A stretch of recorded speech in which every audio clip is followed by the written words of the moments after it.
Hello and welcome back to another video. Today we're going to be taking a first look at an upcoming Tier 7 British medium tank, the Centurion Mk. This tank is interesting and we actually kind of know when we're going to be expecting to see this tank, and stay to the end because I'll let you know.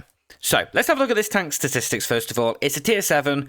I know not many of you care about Tier 7, but I'm still going to cover it. So 150 alpha, quite low. Penetration-wise, 171 standard is okay. That's actually pretty alright for Tier 7. 239 gold is really nice for Tier 7. That's like top end of Tier 7, so we really like to see that. Shell velocities are pretty standard. This tank has a 5-second reload for 150 alpha, giving it a pretty mediocre DPM. Its gun handling is okay. 2.1 seconds aim time is alright. 0.36 dispersion is a little bit bad. That means you're going to be struggling mid to long range. But 0.36 is passable. It's got 10 degrees of gun depression, which is always nice. That's pretty standard, though, for British medium tanks. It's pretty quick. You're going 50 forward, 20 back. It's not the quickest, don't get me wrong, but for a pretty lightly armored medium tank, that's not terrible. It has a decent power to weight ratio, but not an incredible one. So you will struggle to get up to your top speed over some boggier terrains, but you will be okay on most hard terrains. HP wise, 1250 is okay, but not the best. But 1250 is alright for Tier 7, to be honest with you. Armor wise, turret armor of 127 frontally is not great. But once again, it's a British medium tank, a lower tier British medium tank, so its armor is never particularly incredible. But 127 will be okay at bouncing some standard rounds from Tier 7 mediums and the Tier 6 and Tier 5 tanks that you will face with this. View range actually is really quite nice at 380, that's something else to know, and you'll just be able to use your standard British crew in this tank.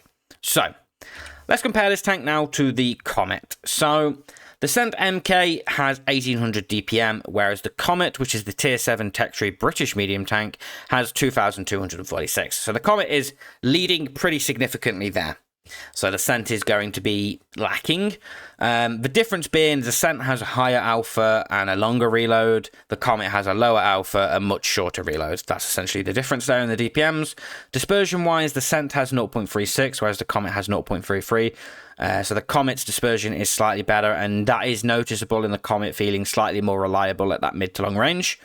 Aim time wise, they're both pretty identical. 2.1 seconds for the Cent, whereas the Comet has 2.2 seconds. 0.1 second in that. They will both feel pretty familiar. Mobility wise, actually interestingly, the Comet has 51.5 forwards and 18 in reverse. So the Comet will be 1.5 kilometers an hour forward quicker.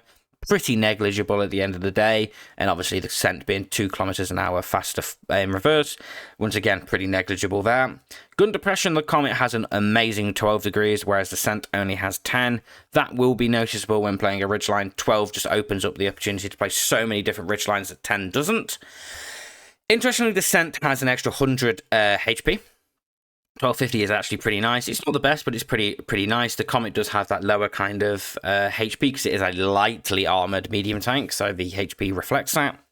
They both have identical view range, 380 meters each, which means they can do a decent job of spotting. So if you don't have a light tank, you can run an optics, vent, slow noise exhaust build on this, and it will spot pretty nicely.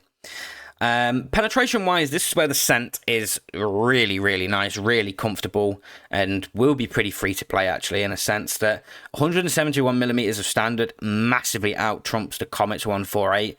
171 is just really nice standard. And interestingly, if you do ever want to fire that gold, for example, you're in a tier 9 game as a bottom tier 7 tank, 239 APCR is really comfortable, and that massively out trumps the Comet's 208 millimeters.